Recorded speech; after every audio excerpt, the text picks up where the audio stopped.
It's hard to imagine him angry. We think of the smile, the charm, the charisma that could light up a room, a stage, a whole city. We think of the power in his voice, a voice that could move from a tender whisper to a building shaking roar. He was the king, he was in control. But that's the public story. The private one is more complicated. By the mid-1960s, the king was a prisoner. A very rich, very famous prisoner, but a prisoner nonetheless. He was trapped in a golden cage built of movie contracts and bad music. And one day, in a recording studio in Hollywood, the bars of that cage felt very, very real. It was the day they asked him to sing a song about a farmer. To understand why this one silly song became such a flashpoint, you have to understand where he was. The early electrifying Elvis was gone. The raw, rebellious kid from Memphis who changed the world had been sent to the army. When he came back, his manager had a new plan. The plan was Hollywood. The plan was simple. And at first it worked brilliantly. Put Elvis in a movie with a paper-thin plot. Surround him with pretty girls and beautiful scenery. Have him sing a handful of songs. The movies made a fortune. The soundtracks sold millions. It was a machine. A perfect money-making machine. The manager, a man known as the Colonel, loved the machine. The Colonel was a businessman, not an artist. He saw Elvis not as a creative force, but as a product. A product to be sold efficiently and for maximum profit. The movie formula was low risk. It was predictable, it was safe, and it was slowly, steadily crushing Elvis's soul. He was a musician. A true musician. He grew up on gospel, on blues, on country. He felt music in his bones. It was his reason for being. But the music the machine demanded was getting worse and worse. The songs were written to fit the ridiculous movie plots. He had to sing about yoga. He had to sing about there being no room for rumba in a sports car. He had to sing a song called Queenie Wahine's Papaya. Think about that. The man who sang Heartbreak Hotel and Jailhouse Rock, a man who could make you feel every ounce of pain and joy in a single note, was now singing about fruit. He hated it. He would complain to his friends, the guys who were always around him. He'd vent his frustration. He knew the songs were garbage. He knew the movies were a joke. But what could he do? He was locked in. The contracts were ironclad. The Colonel made the deals. The studio demanded the movies, and the music publishers, a company called Hill and Range, had their own piece of the trap. This is a part of the story most people don't know. The deal the Colonel made said that almost every song Elvis recorded for a movie had to come from this one publishing company. This meant the pool of available songs was small and often full of low-quality, made-to-order junk. Professional songwriters would be told, "We need a song about clam digging for the new Elvis movie," and they'd write a song about clam digging. It didn't matter if it was good.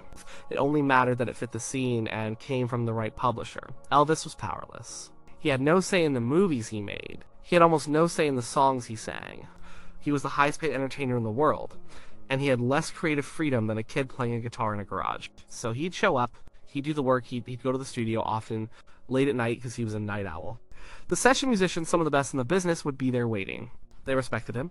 They knew the talent that was buried under all the nonsense. They saw his frustration. They'd watch him try to inject some soul into a song about a beach party. Sometimes he could pull it off. His voice was so good, he could almost make you believe a bad song was okay. But other times, even he couldn't save it.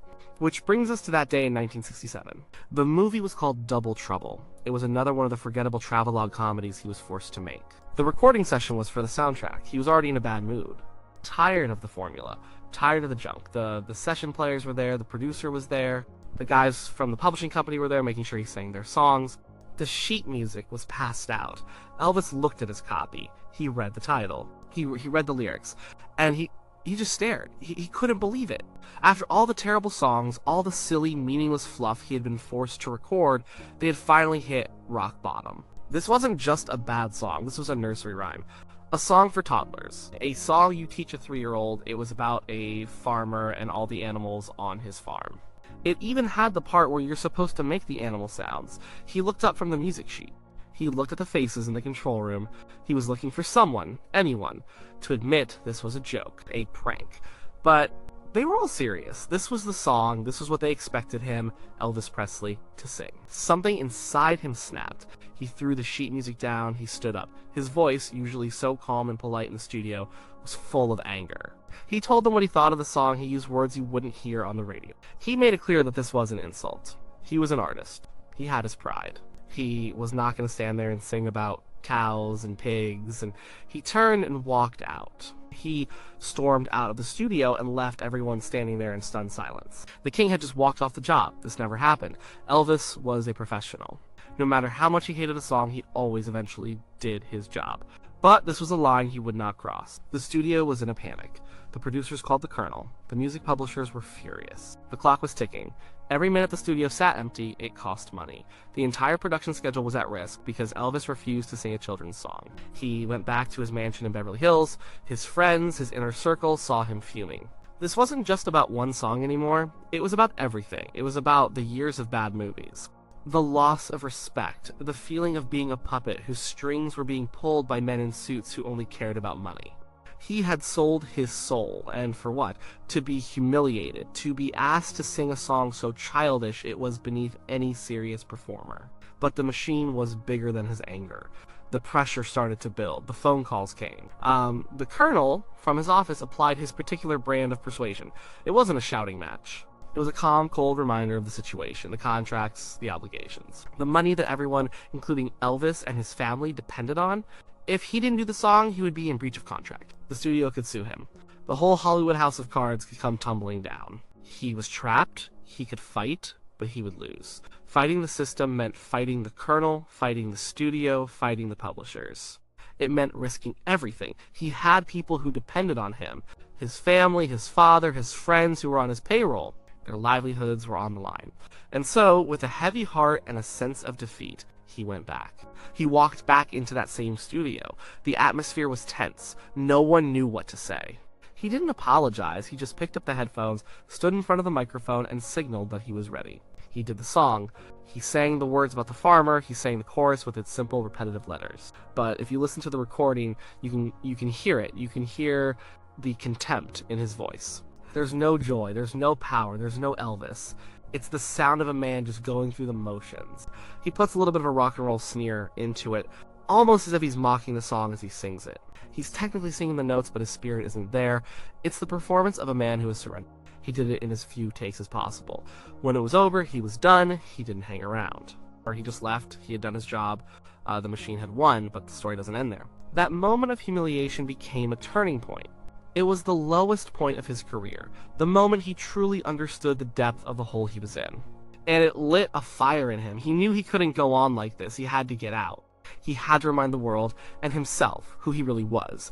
This incident, this fight over a silly barnyard song, planted the seeds for his rebellion. And it fueled his desire to stop the movies and get back to what he loved performing live, for a real audience, singing real music. It led directly to him pushing back against the colonel for the first time in years. He insisted on doing a television special.